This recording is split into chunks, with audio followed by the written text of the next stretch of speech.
Episode 4 of the Daleks' Master Plan is one of the most heartbreaking moments in the history of television science fiction and possibly just science fiction media in general. This is the demise of the Doctor's brief companion, Katerina. I'm under the impression that Katerina's death was written into the show to accommodate the circumstances of the actress Adrian Hill, although I'm also vaguely under an impression that it was written into the script and Terry Nation was thinking that it was Vicky who was going to be killed off, and I don't know, maybe he was given instructions to kill the actress, the character, female character off, and he just assumed it was Vicky because he didn't know, because the Mythmaker said it was just the previous serial.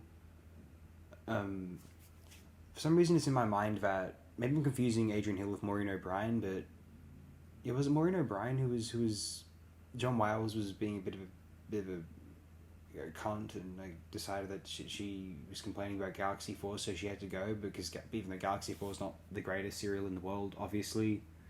But in any case, Katerina would be the first companion of the Doctor's to see their demise during their time with him. Not only do we see Katerina's demise in this episode, but Sergeant Brenton, the character portrayed by Nicholas Courtney, who's more famous for Brady Lethbridge Stewart. Character's name, Brett Vion.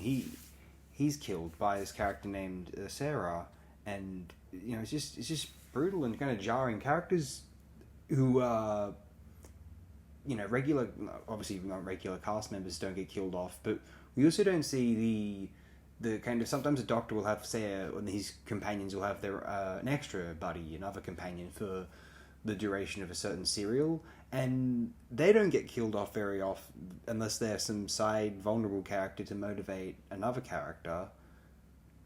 And yeah, I think to up the stakes, they kill this character off, and I think it's quite bold. Again, it goes to show that the 12-part formula really worked for a great epic like the Daleks' Master Plan, because so much could happen to make the story seem like an epic and like it was a dangerous event, and that the previous Dalek adventures were quite scary with the chase possibly a bit accepted at times. Though the Mary Celeste sequence is awesome, as I said there. The attempts in the Daleks' Master Plan to make it seem grandiose. The 12 episode, the circumstances as to why it was 12 episodes is quite mysterious. There's a few reasons listed on the Doctor Who wiki, which we can read out in a later episode. We've got 12 to fill, and I'm not feeling nearly as ambitious, I'm afraid, as the composers of the Daleks' Master Plan. But in any case, it's allowed for such a great scale and scope for the storyline of the 12-parter. And also, Stephen coming into his own as a fairly solid companion. Peter Purves he's a good actor, as it seems. I mean, I know this show isn't necessarily praised for the acting ability of its cast members, though both Peter Purves and Nicholas Lethbridge Stewart, Nicholas Courtney, great actors, or very strong actors, very effective performers.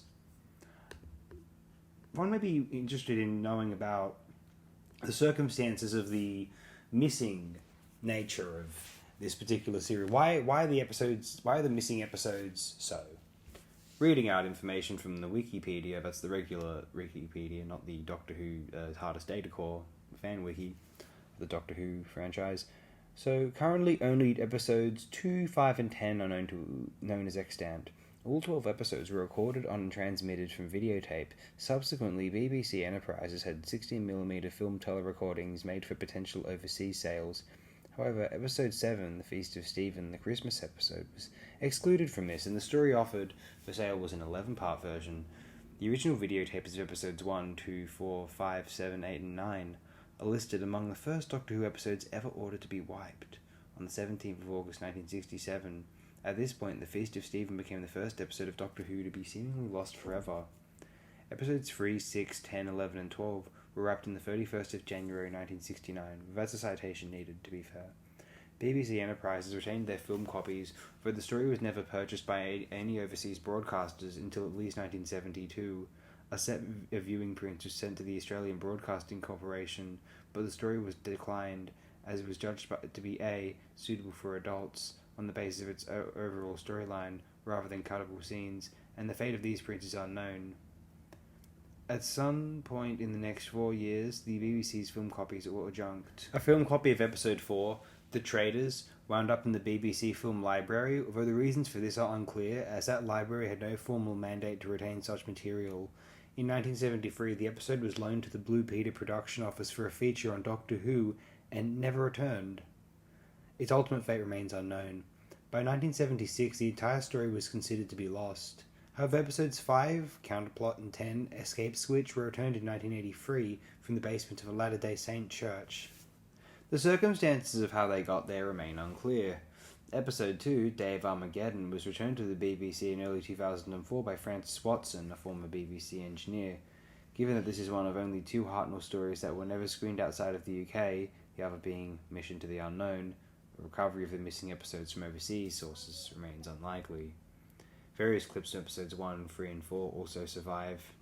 According to information I'm reading here, the reason Katarina was swiftly removed from the program is because the writers were sick of having to write this fish-out-of-water character who was so out of touch with the times that the Doctor was and the technology he was utilising that she didn't even know what a key was.